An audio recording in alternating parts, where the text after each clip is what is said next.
things are gonna break. Our third or fourth bout with repairing the riding lawnmower that transferred with the property. Things are gonna break. Okay, Homestead Day. We are going back across the creek to put the drive belt on the riding lawnmower, or the choo-choo as Miss Aspen calls it, because the drive belt is shredded. So we went into town.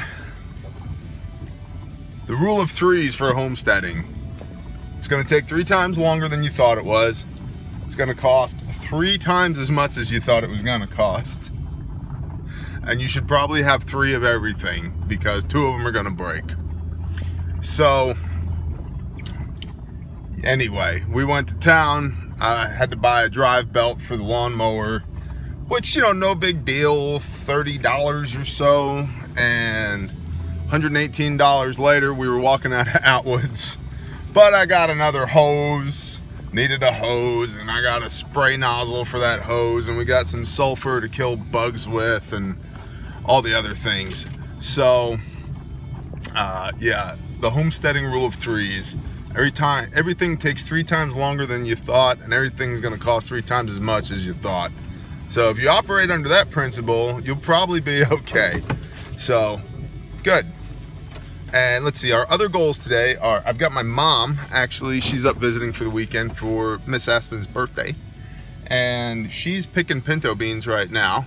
And I already picked the last of the black-eyed peas this morning, so that we can get those plots, garden plots, back to 0, so that we can replant. So for our fall planting, so right now it's 23 August, so either this weekend or next weekend is going to be ideal for planting all of those rows. So that's the goal, is to plant all those rows. So I'm gonna fix the lawnmower so we can mow. Then after we get mowing done, we gotta, and it's also Friday prep day, so double rations for all the animals. Get that done, then plant some garden, and then we got to get ready for a birthday party for Miss Aspen. So, the adventures in homesteading. So the school called. Sir, we're sorry to report that your daughter has the bellyache and has been throwing up. Awesome. We need to know what you're going to do with her. 11 years is enough. We give up. Y'all keep her. No, we're on our way back to, or Harmony's on her way to get her. Bring her home. I don't know if y'all can see that. Probably not. But there's a bedding spot right there where some deer laid down in this field last night, which is fine, because as long as they keep laying there come deer season, I'm gonna pop a bunch of them and put them in my freezer. So, very wet down here still from the flood. So anyway, now mom's got to go get the eldest child from school and bring her home and coddle her and make her feel safe and loved, and restore her to health. And we're gonna keep working. Yay. 101. Fixing old roof penetrations that leak because this house is old. The roof is actually in pretty good condition, but this house is old. So in the hellacious storms that we had a couple weeks ago, or a week ago, we noticed some water coming in, and now I know why. So one more thing to do today. So I'm up here on the roof getting this done. I figure, you know what, I'll spin this around and show you what kind of what my backyard area looks like. Corn, propane tank, the little barn, this tree that I trimmed, the well house / chicken coop. Aspen's swing is right over here. Harmony's herb garden area up front. The slowest satellite internet in the world. Not saying, just saying. The garden area is right down here. The creek in between these two pine trees. The creek runs down there, and the succa's down there, and the Holy of Holies is back down in there. So that's all. Just figured I'd show you. All right, that's done. It only took about 15 minutes. We did 3 roof penetrations. BT dubs, if you get that junk on your hands, you can very easily clean it off with mineral spirits. Can y'all see that? Mineral spirits. Cuts right through it and it'll wipe right off with a rag. If you get it on your clothes, those are now your roofing tar clothes. Anytime you got to do anything that involves roofing tar, that's your roofing tar clothes. But your skin, as long as you hit it pretty quick with mineral spirits, it'll wipe right off. I know words. I have all the best words. Believe me, everybody tells me how tremendous they are. Lost the cooler out from last weekend. It never got cleaned out, but that's okay, because there's beer in it. And I have a strict no beer left behind policy, and had to hook this hose up over here anyway. So now I'm just gonna crank this water back a little bit so it just trickles, and just let it run through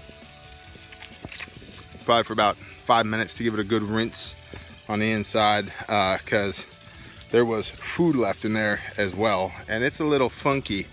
So I'm gonna rinse it for right now while I go hook the other brand new hose up, and then I'll go back over there, wipe it down with some soap, and rinse it out again. What's that stuff called? Stuff that's safe for nature. Biodiversity comes to mind, but that's not the word. Biodegradable. Happy soap. Wash it with happy soap. That's what I'm gonna do. All right, next on the list is make this standing dead corn and black eyed peas go away. We picked all the black eyed peas we could find out of it this morning, early this morning, and so now I'm gonna knock all this down, transfer it to the compost pile, so that this plot of ground can be turned in the upcoming future, and upcoming future as opposed to the future that's already happened. Right? We're on the same page? Roger. Okay, gonna do that, and then we're probably, my mom has been out here busting her hump, picking. See how this is bare and that's not? Those are pinto beans. That's a line of pinto beans, and she's been picking pinto beans off of there.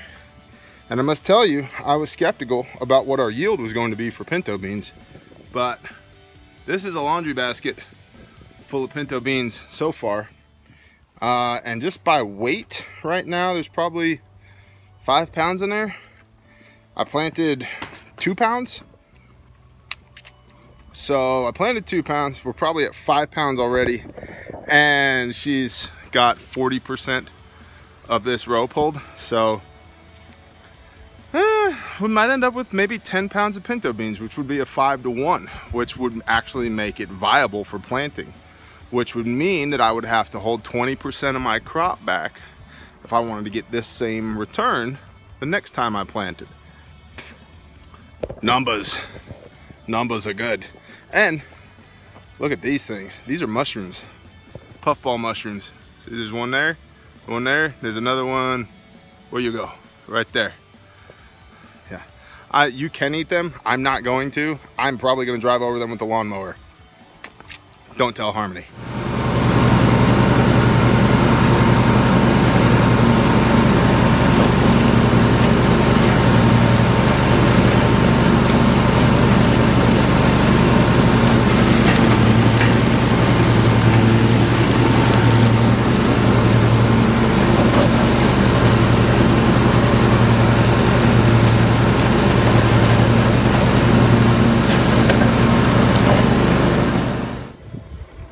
Alright, so rather than weed eat all that or cut it down with a machete or whatever, I just used the choo-choo, as Aspen calls it. My international harvester. No, it's a Cub Cadet. But what I did was I drove in concentric circles and used the discharge pattern of the machine to mow it all down And then see that line right down the middle?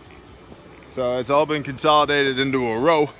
Now I'm gonna take a rake it into a pile, put that pile in a wheelbarrow, put that wheelbarrow on top of the compost pile.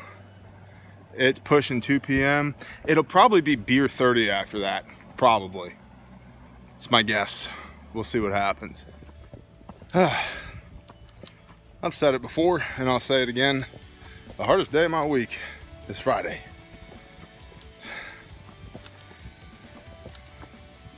Probably wouldn't be so bad if I was here all the time, but I'm not. Eldest is waving to me from her window. I'm not here all the time, so I have to fit a week's worth of stewardship into a day and a half each week. Well, that's okay. I'm not complaining. I'm just explaining the reality of it.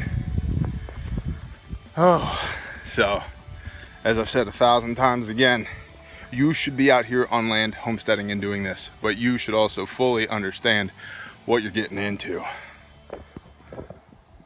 How's that for a wheelbarrow full?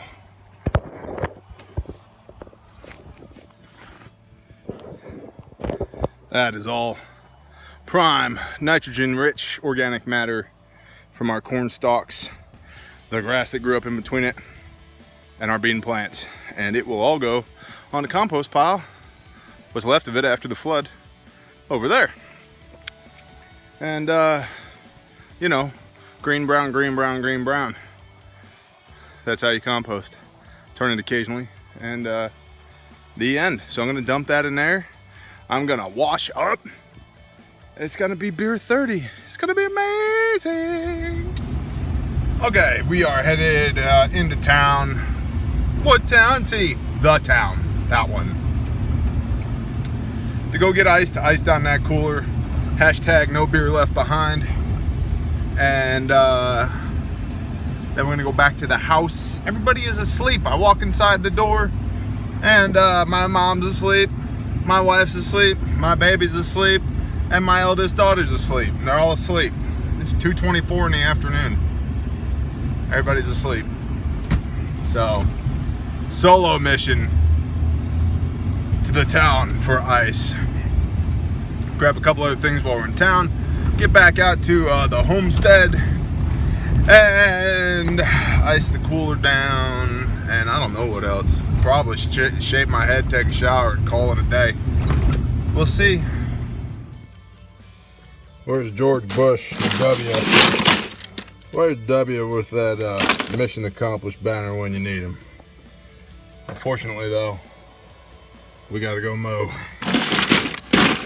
Stay. Daddy will be back for you. You come with me. Humans are creatures of habit, and I, as a habit, keep those 4 fuel cans right there full. Instead of 20 gallons of gas, I have about 6.5 gallons of gas, so I need to go do that tomorrow. But I also, as a matter of habit, keep everything I own that runs with gasoline full of gasoline, which is why I am down from 20 to 6.5. And as a creature of habit, hey, let's look at the chickens. Box. We got the mowing done. We needed to mow grandma's side yard and her backyard. Still need to be mowed, but that's another hour of mowing. Not kidding. It is now 4:30. My wife, my mother, and my youngest child are on their way back from the store with groceries, so we can load that into the house. We can start prepping dinner, and we can get grandma down from her house to our house for Shabbat dinner Friday evening. And the coup de grace. God bless America. We have now vertically integrated a Coors Light into the beard system. So, with this, Shabbat Shalom. Yah bless you guys. I love you guys. And I hope that by doing this every week, you guys get a feel for homesteading. I want you to homestead. I want you to do this. I want you to get out on a piece of land and become self-sufficient, self-proficient, good at all this stuff. And I want you to get closer to the Father by doing it and be better prepared, best prepared by doing it. So, with that in mind, you can do it. You just need to go forth and do. Start swinging your axe and do not stop swinging your axe until A, you are dead, or B, mission accomplished. Shalom, y'all. Love you guys.